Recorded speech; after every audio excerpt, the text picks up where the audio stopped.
Karen sent fake HOA police to my dock, but I was anchored in international waters. Some people try to control everything they can see. Others try to control what they think they own. But Karen, she tried to control the ocean, and she sent a fake police force to prove it.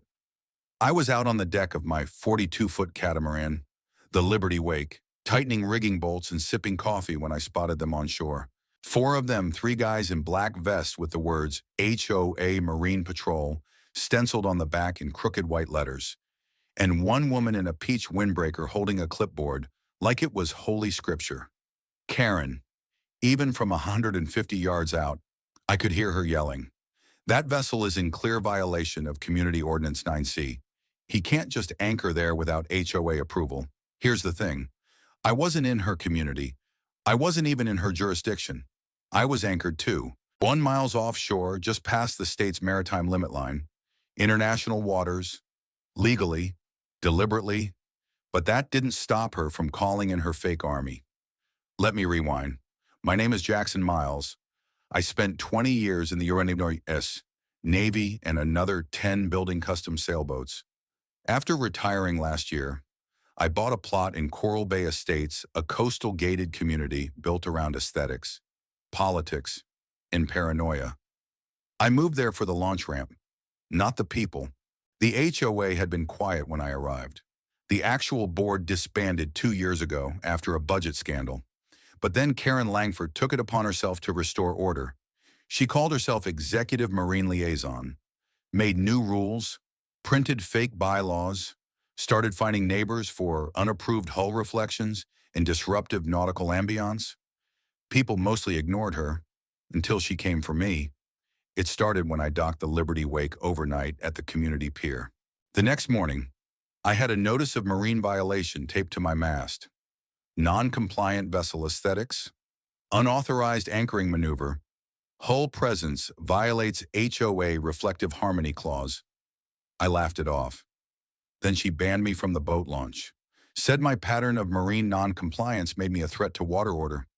Again, this is a woman with no authority, but she had loud lungs, a fake HOA badge, and 3 security guys who owed her favors. So I did what I've always done when pushed. I went quiet, and I planned.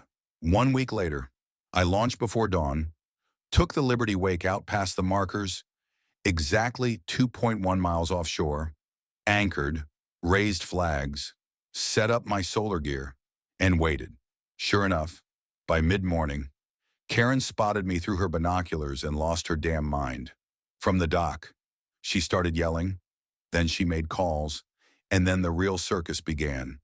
Around 11:00 a.m., the HOA Marine Patrol arrived in a rented Zodiac with a handheld loudspeaker. Vessel Liberty. Wake returned to shore immediately. You are violating Section 12 of the Coral Bay HOA Marine Access Ordinance. I keyed my VHF. This is Captain Jackson Miles aboard the Liberty Wake. You are attempting to issue unlawful orders in international waters. You have no authority here. Leave your inflatable before you embarrass yourselves further. Silence on their end, then more shouting. So I hit record. They circled me for 15 minutes, tried to threaten me with dock seizure and harbor denial. One guy even raised a clipboard like he was going to issue a ticket from the water. I kept calm. Then I called the U.S. Coast Guard. 20 minutes later, a 45-foot response boat medium pulled up beside me. Real uniforms, real guns, real authority. I hailed them.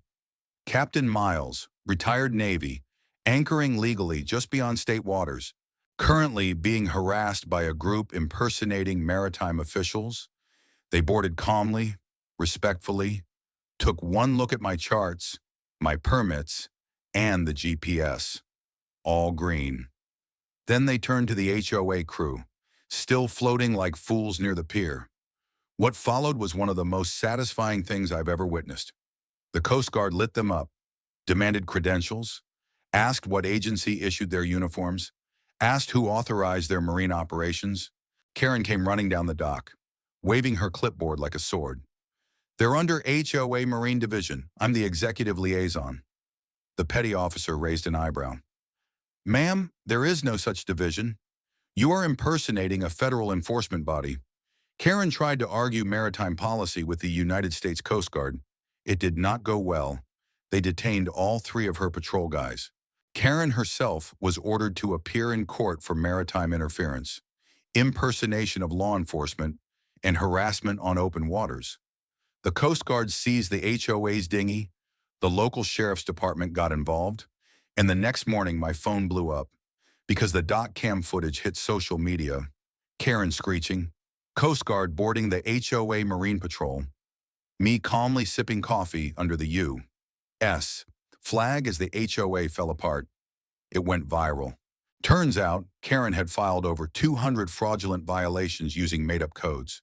She fined neighbors for jet ski wake anxiety, reckless paddleboard drifting, excessive hull glare during morning sun hours. She charged fines through Venmo under Ocean Order HOA, over $12,000 in Marine Harmony citations collected, all of it illegal, all of it exposed. The city stepped in, launched a formal investigation. Karen was banned from holding any leadership position in any registered community organization for life. She lost her home, her HOA authority, and her pride. Coral Bay Estates has changed. The community launched a legitimate council elected, transparent, fair. They reinstated the public boat launch, named a section of the pier after a retired Coast Guard officer who helped bring the truth to light. And me, I still anchor just offshore sometimes, not out of spite, but to remind folks that freedom doesn't come from rules made in fear. It comes from truth and open water. Every so often, someone asks what I did to stop her. I smile. Just pointed out the tide was higher than her clipboard could reach. The end.